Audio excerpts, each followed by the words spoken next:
And another big story this weekend, plans to honor a longtime Bowman Gray racing driver. Robbie Brewer passed away after a medical emergency on the track last weekend. This week, WXI 12 Sports' Chanel Porter met with fellow drivers and some of his very closest friends. And she shares their memories of the man remembered not only as a great race car driver, but also as a great friend. If you want to remember Robbie, remember a racer, a go-getter, a hell of a man, a hell of a dad, and a hell of a grandpa, and one true friend. Known around the racetrack as Uncle Robbie, Robbie Brewer was described as bad to the bone by his fellow racers and close friends at Bowman Gray Stadium. You would never find no better guy on the racetrack than what Robbie Brewer was. I think of bull riders being tough. He was a bull rider of Bowman Gray Stadium, in one sense. In the next sense, he was a loving, caring, take the shirt off his back type of guy. You come through that pit and your car was tore up, he was the first one on it, no matter who you were. Robbie started racing at Bowman Gray in June of 1990. Known for never shying away from the fight, Robbie Brewer sticks his nose into the fight to be the first across the finish line. Younger and in his prime, I don't think you've done nothing with him. I mean, he was really good, had excellent car control, just really good. And he'd make a bad car look good, and a good car, you ain't gonna beat him. He raced at Bowman Gray for 35 years as an 11-time Sportsman winner and the division champion in 2011. In the last few years, Robbie took time away from Bowman Gray.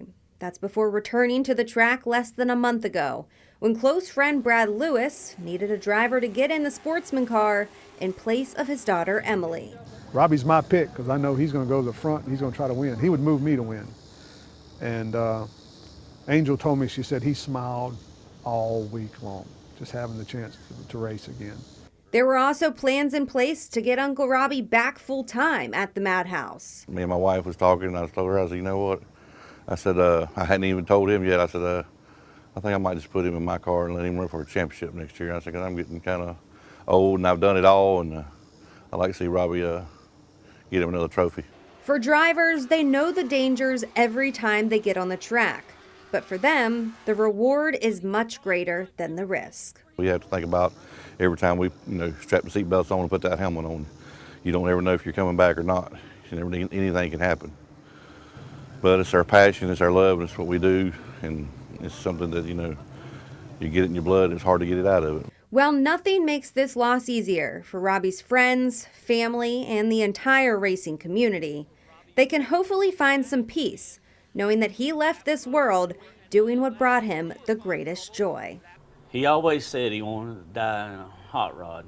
That's the way he wanted to go. So he did that, unfortunately. But, damn, I wish he was still here. Leading into this Saturday night, it will be tough for everyone to drive through the gates at Bowman Gray. There will be plenty honoring Robbie. Chase Lewis will be changing his car from number 40 to Brewer's famous 68, while Tommy Neal puts some green on his red ride, so his longtime friend is with him through every lap. That's all I'm looking about, because all I want to do is get the win dedicated to him. A lot of people talk a lot of crazy stuff about green, but as everyone knows, my car is red. Well, Saturday night, there'll be a green hood on the 21 car with a 68 in the middle. So I'm gonna do what I can for him. Let's see if I can come out with a win.